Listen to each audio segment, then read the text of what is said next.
Hi, I'm Linda Hutchinson of L. Hutchinson Designs. Today I'm going to show you how to use DMC floss to make jewelry. Any kind of embroidery floss can be used for this project. I have some floss here, scissors, and some earrings that I'm going to embellish and make new again with DMC floss. So I have the floss here. I'm going to tie it in a double knot around this hoop. You can take the thread and just wrap it around the hoop. It's very simple.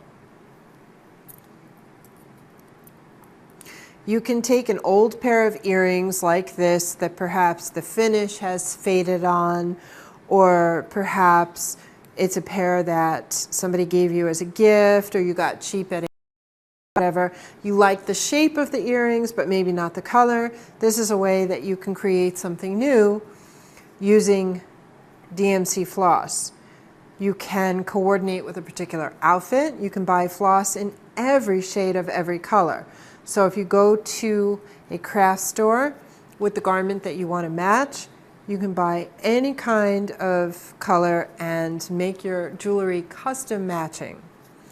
And once you just keep wrapping it around till you get to the other side, then you tie another double knot, and this is the effect that you will have.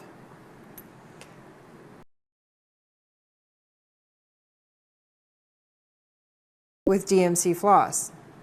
My name is Linda Hutchinson. Thank you so much for joining me.